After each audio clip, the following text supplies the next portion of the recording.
Bem-vindos ao podcast Jornal Portugal.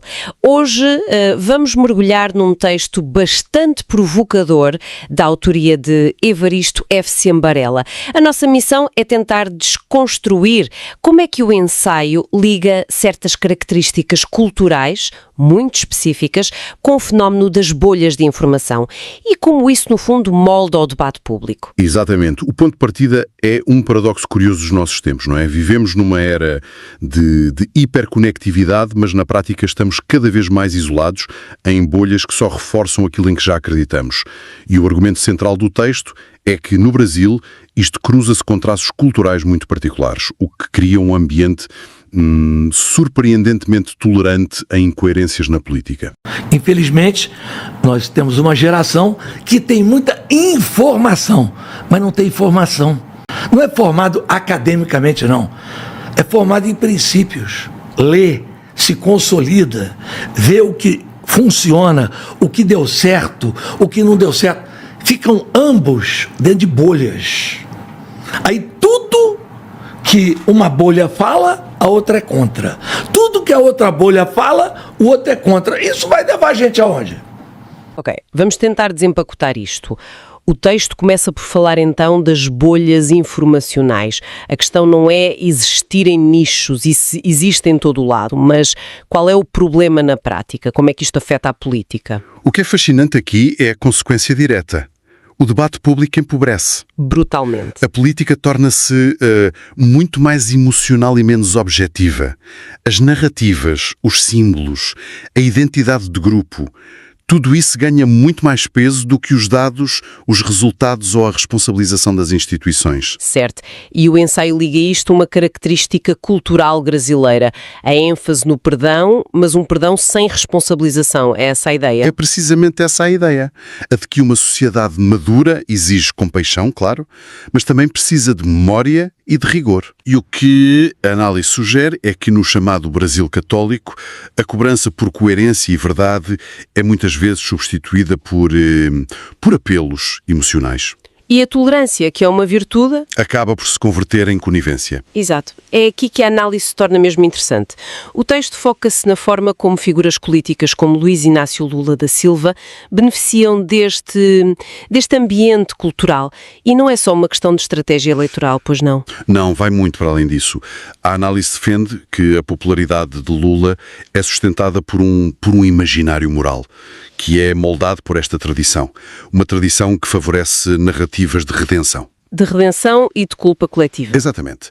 Ele não se constrói como um gestor, mas como uma figura redentora dos pobres. O Lula, ele sempre foi uma espécie de bandeira. Os grupos que estavam em torno dele usavam ele como uma referência. E com isso, o debate é completamente deslocado.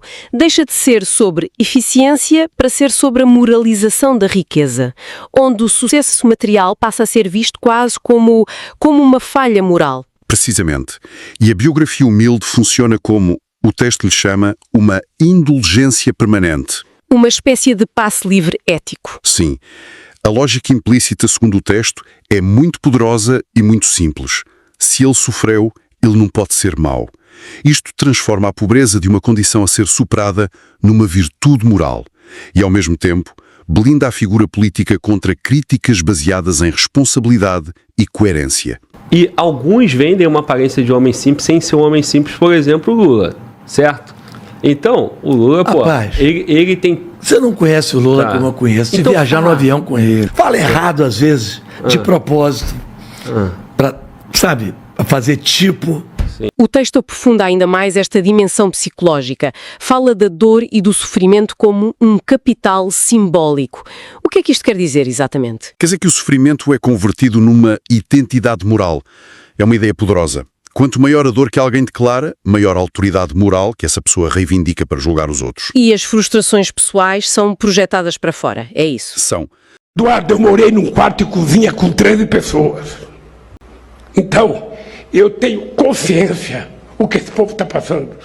A culpa nunca é da própria pessoa, é sempre de um agente externo. O empresário torna-se o explorador, a pessoa bem-sucedida torna-se o egoísta. E para dar contexto a isto, o autor apresenta 3 lentes morais distintas sobre a desigualdade social. Isso mesmo. E é uma parte muito clarificadora. Primeiro, a tradição judaica, com a metáfora da escada, foca-se na lei, na responsabilidade pessoal. Certo. Depois, a protestante, com a metáfora da estrada íngreme, enfatiza o mérito e a disciplina, o esforço. E por fim, a católica, com a metáfora do navio com o casco furado. Exato.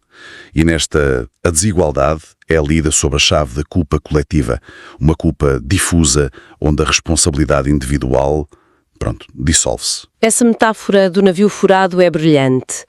Se a culpa é de todos, no fundo ninguém se sente responsável por tapar o buraco, não é? Pois não.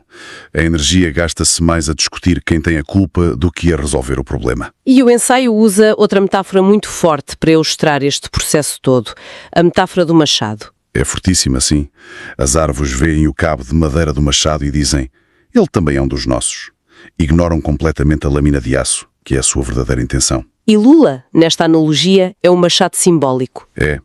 O cabo de madeira é a sua origem humilde, que cria identificação. E a lâmina de aço é a sua ação política. É a sua ação política, exatamente. Ele apresenta-se como um instrumento tosco, mas necessário para derrubar os inimigos simbólicos. As elites, o mercado, o mérito. E o que importa não é o que se constrói, mas sim o que se golpeia. Sim. E a destruição transforma-se numa virtude quando é direcionada ao culpado moral que a narrativa definiu. Muitos aplaudem o que acreditam ser justiça. Sem perceberem que estão a aplaudir a erosão dos pilares que sustentam o crescimento económico. É essa a tese. O povo parece que está perdendo a capacidade de se indignar. Tá achando normal o que é errado. O Brasil está vendo uma crise de valores tão grande que aquilo que em qualquer lugar do mundo seria um escândalo, parece que naturalizaram o escândalo. Normal. É normal. Então o que é que tudo isto significa? O texto termina com uma hipótese mesmo muito provocadora. E se as decisões administrativas fossem transferidas para sistemas de inteligência artificial auditáveis? Sim, é uma provocação, mas com um fundo muito sério. O objetivo não seria eliminar a democracia, de todo. Seria mais reduzir a arbitrariedade e o emocionalismo? Exatamente. E aumentar a transparência e o foco nos resultados. Isto levanta uma questão muito importante sobre os limites do Estado, não é? Claro. O autor defende que a democracia exige princípios objetivos como a honestidade, o respeito pelo mérito e a aceitação de que a liberdade gera resultados desiguais. E confundir igualdade perante a lei com a igualdade de resultados. O primeiro passo para o dirigismo. É a porta de entrada para a tirania, segundo o texto. A conclusão do ensaio é, então, este pensamento final bastante provocador. Sugere que a esperança para o Brasil está no esgotamento moral desta tradição que transformou a culpa em virtude e a pobreza em mérito. E até faz uma referência a uma profecia de Nietzsche que estimou que isto se concretizaria cerca de 200 anos após a sua morte, o que nos coloca mais ou menos na nossa época. É uma ideia fascinante. E deixa no ar a questão final, que é uma reflexão para quem nos ouve. Poderá a inteligência artificial ser a semente do fim desta cultura do atraso? Ou será que estas estruturas morais profundas vão apenas encontrar novas formas de se manifestarem na era digital? Fica a reflexão e com ela terminamos a nossa análise. Obrigada por nos acompanhar.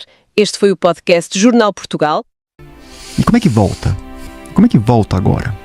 Então, a partir do momento em que você toma uma informação para si, você não está mais sendo a mesma pessoa. Há uma mudança cerebral, uma mudança, obviamente, cognitiva, uma nova interpretação de realidade. Você passa a ser uma nova pessoa. O problema é que quando se pega a mesma informação e se repete a mesma informação, incansavelmente, século após século, e as pessoas continuam aceitando sem questionar. Se essa mensagem doeu, é porque a verdade bateu.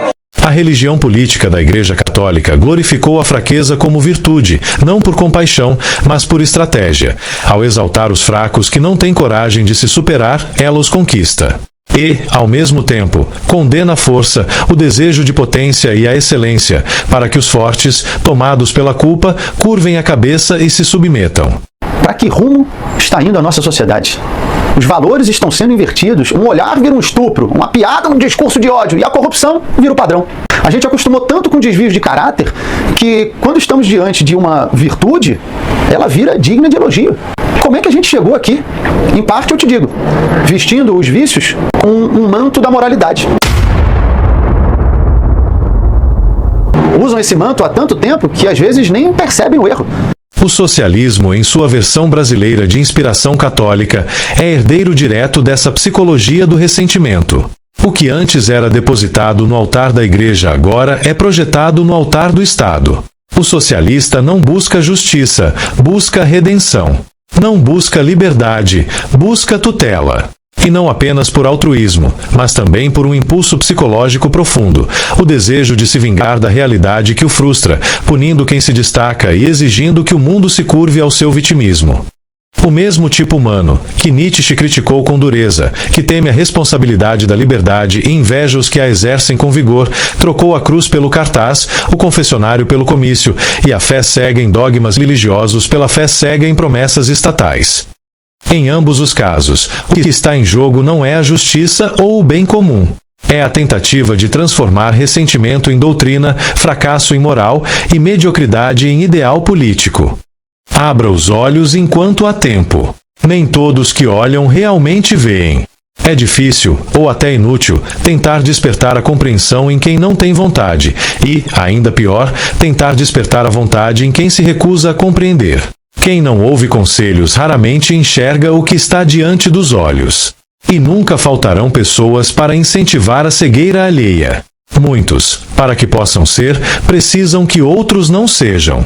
Se você chegou até aqui, é porque este conteúdo fez sentido para você.